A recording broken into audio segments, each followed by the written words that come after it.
And on the sixth day, I created man.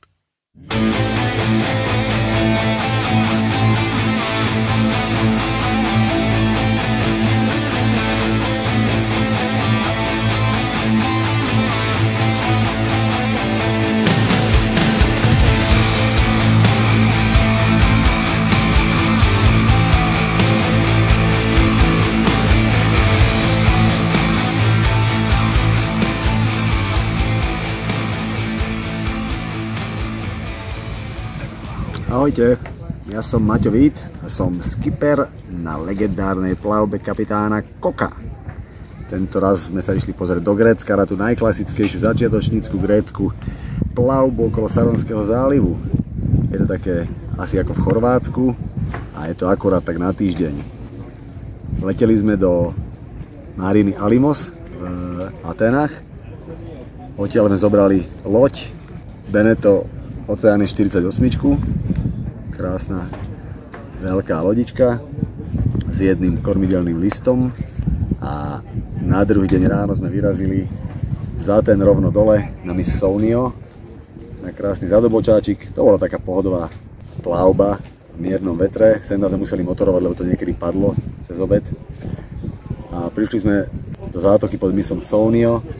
Hore je tam Poseidonov chrám, ktorý v noci krásne svieti na tom zátoku. Tam sme zakotvili v zátoke, okúpali sme sa a prečkali sme do rána, ale posádke trošku vadili vlny, ktoré tam prichádzali z mora, takže to bolo trošku taká nepríjemnejšia noc pre niektorých z posádky, hýbalo celou loďou, ale sme to nejak prežili a na druhý deň nás čakala nádherná plavba do Hydry.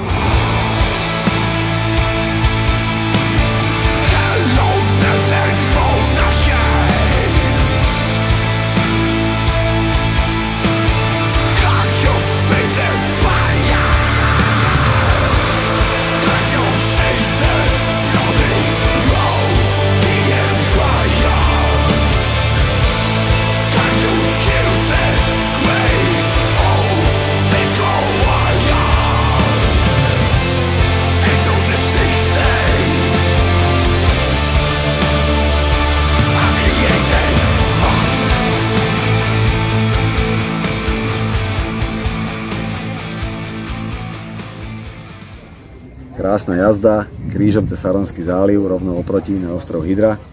Tam sme to zaparkovali v zátoke Mandraky, hneď vedľa Hydry, to je iba kúsok, to je nejaký 1,5 kilometra pešo do mesta.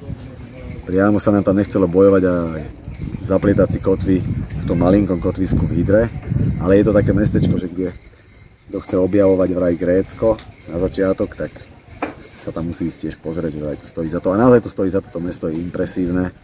Krásne malebné mestečko, ale my sme to zaparkovali vedľa v tej zátoke, tam bola zase kryštálová voda a sme sa tam kúpali medzi rybkami, takže super a nemali sme žiadne problémy s kotvením.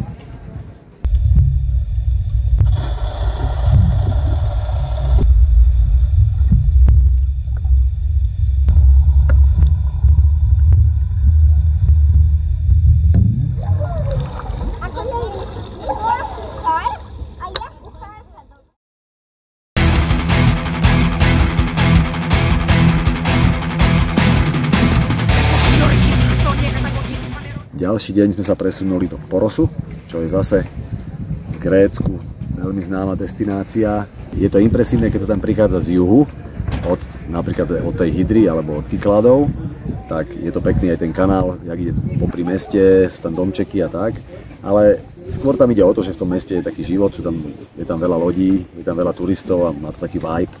Takže skôr je to o tom, oproti sú krásne hory, nejaká 1000-metrová hora je tam oproti, na ktorej sú dokonca veterné mlyny, takže že to okolie je veľmi pekné.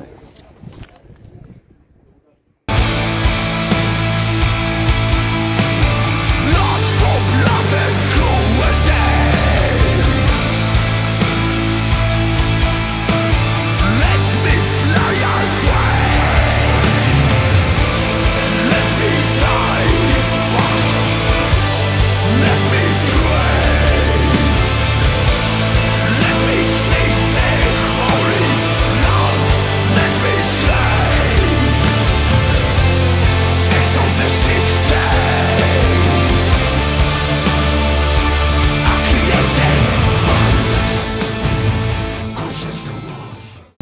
ďalší deň ráno, v stredu, sme sa vydali okolo poloostrova Metana až do Epidaurosu, kde je pod morom pri pláži zatopená stará antická osada. Tak to bola celkom vychytávka. Ďalšia vec, ktorú človek vraj nemá minúť v Saronskom zálive. Kotvenie bolo kúsok odtiaľ, v takom polozálivčeku, ale keďže fúkalo od pevniny a fúkalo iba mierne, tak to bolo perfektné kotvisko. Parádne sme to využili. Tiež pokojná noc, úplne fúkalo tak do 10 uzlíkov.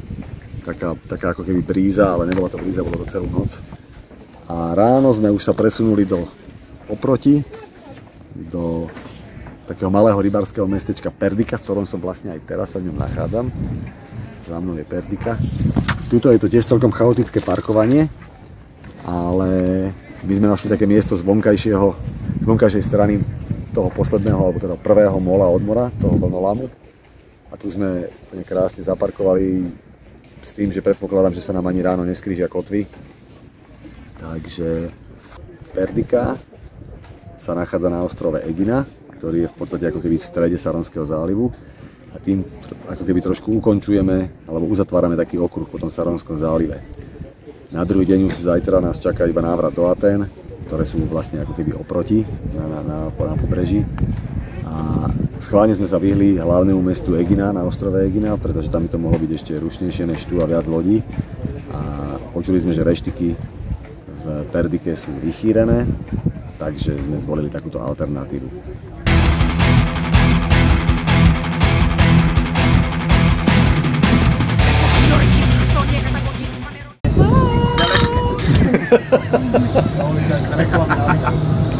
Po týždni sme uzavreli okruh po Saronskom zálive a sme naspäť v Marine Alimos v Atenách.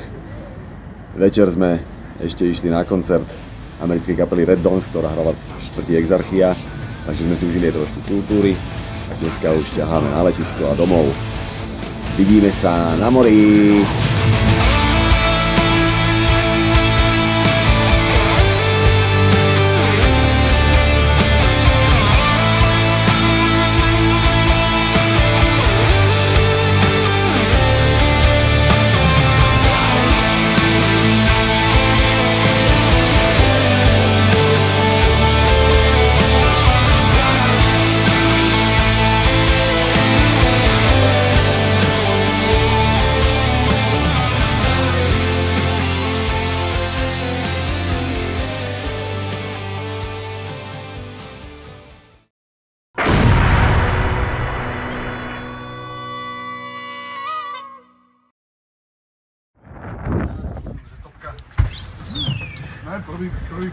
Neslo?